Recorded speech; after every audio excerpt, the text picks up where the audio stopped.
నారా భువనేశ్వర్ గారు మాట్లాడిన మాటలపై సోషల్ మీడియాలో నెటిజన్లు ట్రోలింగ్ చేస్తున్నారు. చంద్రబాబు గారు అబద్ధపు హామీలు ఇవ్వరట.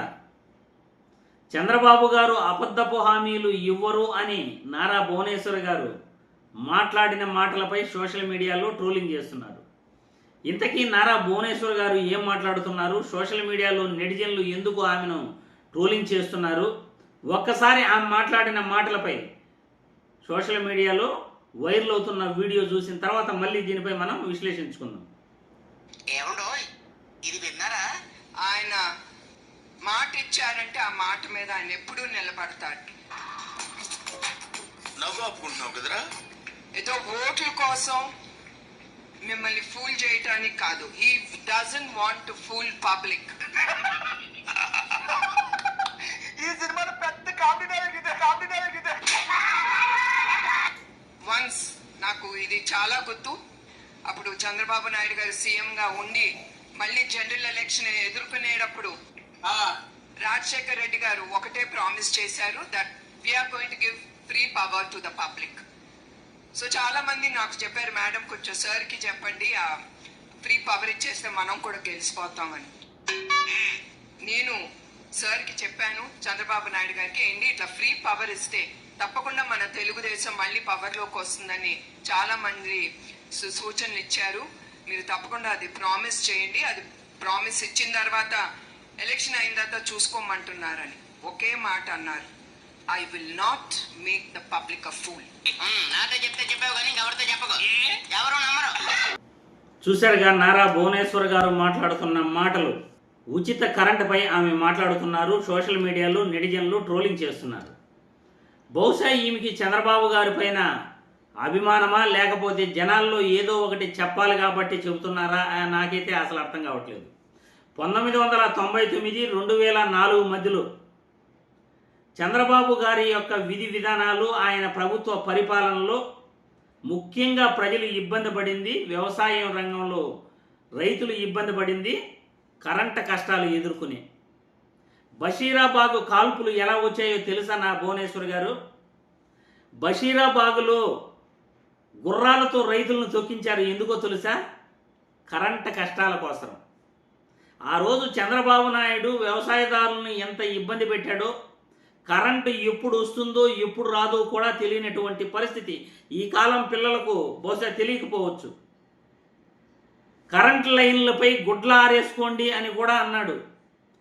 ఎందుకంటే ఎప్పుడు చూసినా కరెంటు రాకపోతే ఆ కరెంటు లైన్లపై బట్టలు ఆరేసుకోండి అని కూడా చంద్రబాబు నాయుడు ఒకానొక సందర్భంలో ఆయన మాట్లాడిన మాటలు ఇప్పటికి కూడా వైఎస్ఆర్సీపీ నేతలు కానీ అప్పటి కాంగ్రెస్ నేతలు కానీ వైరల్ చేస్తుంటారు. అదే దీనిపైన మాట్లాడుతుంటారు.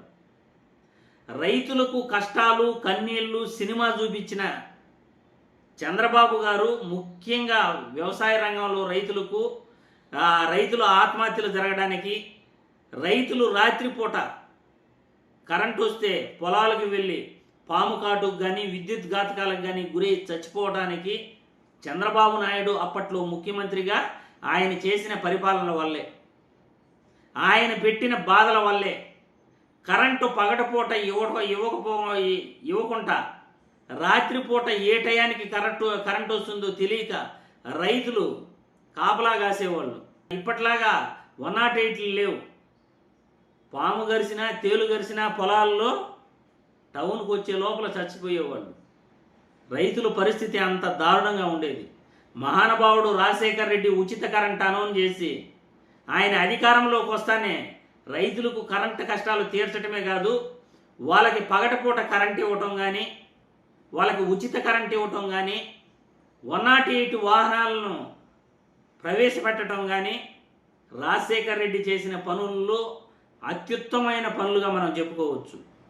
అందుకే రాజశేఖర్ రెడ్డి గారి ఫోటో ఇప్పటికీ కూడా గ్రామాల్లో ఆయన ప్రతి ఇంట్లోనూ పెట్టుకొని ఉంటారు. ఎవరు కూడా రాజశేఖర్ రెడ్డి గారు చేసినన్ని మంచి పనులు ఎవరూ కూడా చేయలే. కానీ ఒక్క జగన్మోహన్ రెడ్డి మాత్రమే రాజశేఖర్ రెడ్డి కన్నా ఎక్కువ మంచిగా పేద ప్రజల కోసం సచివాలయ వ్యవస్థ కానీ, వాలంటరీ వ్యవస్థ కానీ ఇంటి దగ్గరికి వెళ్ళేసి పరిపాలన చేయటం. అంటే ఏ సంక్షేమ పథకం ఇవ్వాలన్నా, ఏ వృద్ధాప్య పింఛన్ ఇవ్వాలన్నా అంతకుముందు అసలు అరాకొరా అన్నమాట. ఎవరికి ఇస్తారో తెలియదు. ఒక గ్రామంలో వేళ్ల పైన లెక్క పెట్టుకోవచ్చు సంక్షేమ పథకాలు వచ్చేవాళ్ళు కానీ, వృద్ధాప్య పింఛన్ వచ్చేవాళ్ళు కానీ. కానీ జగన్మోహన్ రెడ్డి వచ్చిన తర్వాత అర్హుడైన ప్రతి పేదవాడికి కూడా ఆయన సంక్షేమ పథకాలు ఇచ్చాడు.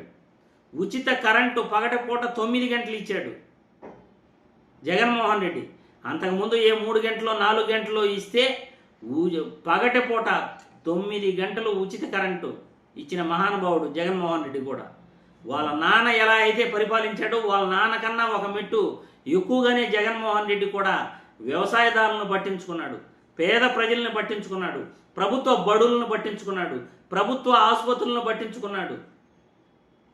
పేదవాడికి విద్య, వైద్యంతో పాటు వ్యవసాయదారులకి గిట్టుబాటు ధరలు కానీ, వాళ్ళకు వచ్చేసి ఉచితగా ఇన్సూరెన్స్ కానీ, ఈ క్రాఫ్ట్ ఇన్సూరెన్స్ కానీ, వాళ్ళకి లోన్లు ఇప్పించటం కానీ, రైతు భరోసా ఇవ్వటం కానీ, ఎరువులు విత్తనాలు రైతు భరోసా కేంద్రాలు పెట్టి వాళ్ళకి 3 నెలల ముందే, సీజన్ కంటే 3 నెలల ముందే ఎరువులు విత్తనాలు ఇవ్వటం కానీ గొప్పగా చేశాడు జగన్మోహన్ రెడ్డి కూడా.